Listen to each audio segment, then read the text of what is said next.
Like a pack of jackals, they came and plundered India.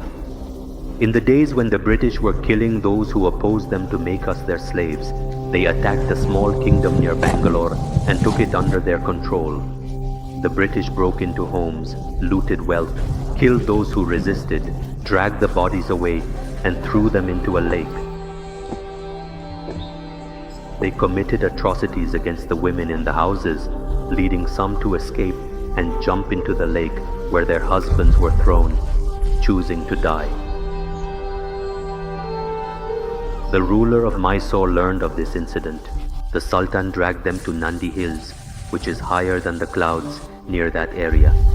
He stood them at the edge of the hill and had his horse kick them with its hind legs, causing their lives to vanish into the air. Their bodies fell into a valley 1.5 kilometers deep. He introduced the British to such a terrifying death. Tipu Sultan, who tormented the British, was the one who dealt with these white rulers and traitors. He would impose a terrifying death penalty by pushing them off from the high place of Nandi Hills. The place where this punishment was carried out is currently called Tipu's Drop in Nandi Hills. This Tipu's Drop is just a part of Nandi Hills. However, the history of Nandi Hills began several thousand years ago. During the Chola period, this place was called Anandagiri. This location, which is higher than the clouds, is famous as a tourist destination. This renowned place, Nandi Hills, was developed into a great tourist spot by the Cholas, Hoysalas, Vijayanagara rulers, and the Marathas and Sultans. The Yoganandishwara Temple here was built during the Chola period. Later, Sri Krishna Devaraya significantly developed it and dedicated 2 bronze medals to the temple. In subsequent times, many kings from various royal dynasties served and worshipped here. They played their part in the temple's development. The stone structures they undertook at that time still stand firm and unscathed. The Shiva Lingam in the sanctum was constructed during the Vijayanagara Empire under the rule of Kempegoda. The temple courtyard also houses the Navagraha statue. This temple is crafted as a remarkable treasure of sculpture wherever you look.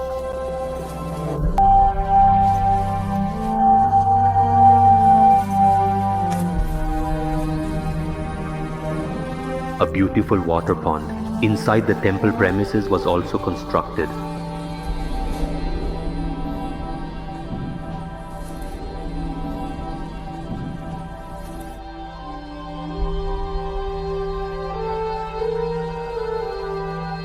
The uniqueness here is the sunrise over the clouds at dawn, day.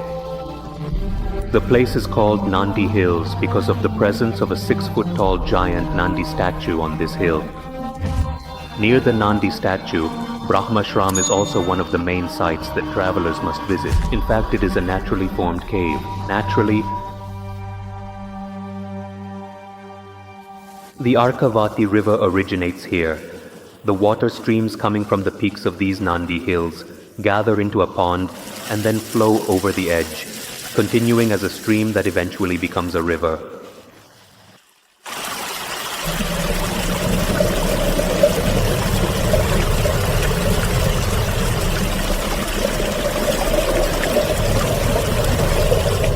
During the reign of Hyder Ali and his son Tipu Sultan, this place was fortified to be impregnable to enemies, and fort walls were also constructed.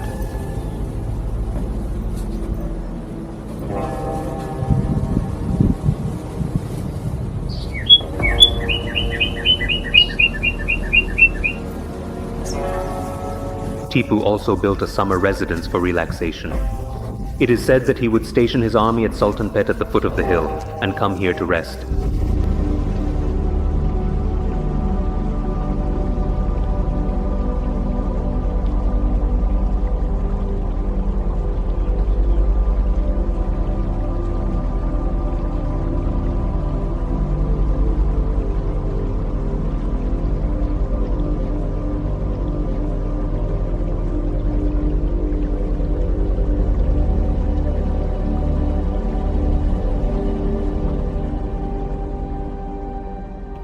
A few days later, due to the rebellion against the British, Tipu Sultan would fill this fort with cannons and be ready for battle.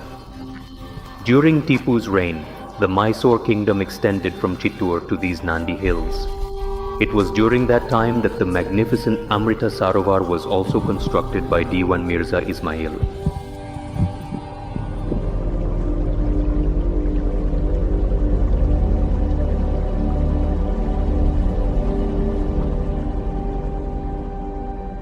As time passed, the British expanded their empire, and during the time they were waging war on Bangalore, some other Englishmen reached this fort, broke down the wall, entered inside, defeated Tipu's commander Nalati Pali, and took control of this fort. From 1791 until independence in 1947, the British lived a luxurious life in this area. They also greatly valued this region. They developed it and brought many rare plants from Europe, transforming this area into a lush landscape.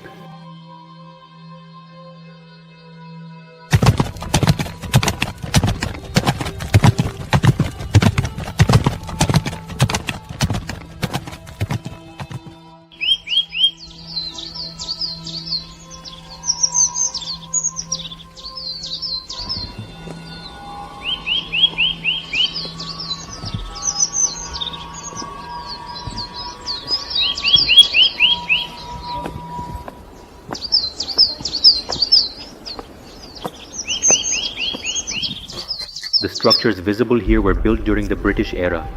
During the independence movement, Gandhi stayed here for 2 months to recuperate from a leg injury. Hence, in his memory, this place is called Gandhi Nilayam. Additionally, Jawaharlal Nehru and Elizabeth also visited this place. This Elizabeth, however, did not come here to admire the luxurious life by looking at the structures. She came to see the Hyderabad and Tipu drops, where hundreds of British rulers were tortured, tied in sacks, and thrown off the hill to their deaths. The Hyderabad and Tipu drops are 2 hills located next to each other. Due to the lower height of Hyderabad, some of the British who fell from there died, while others survived with broken legs and arms, crying out in agony. Knowing that tigers and leopards roamed the area to prey on them, the British rulers drove away the big cats and rescued those who were alive with broken limbs. When Tipu Sultan learned that the British had discovered this, he remarked that throwing them from Hyderabad was not resulting in their deaths. He then started taking them to the Nandi Hills, which are 1.30 kilometers high, and began pushing them off.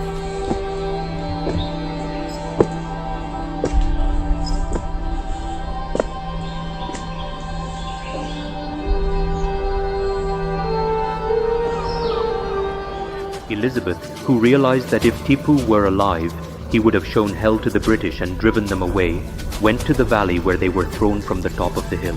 There she found hundreds of British scholars.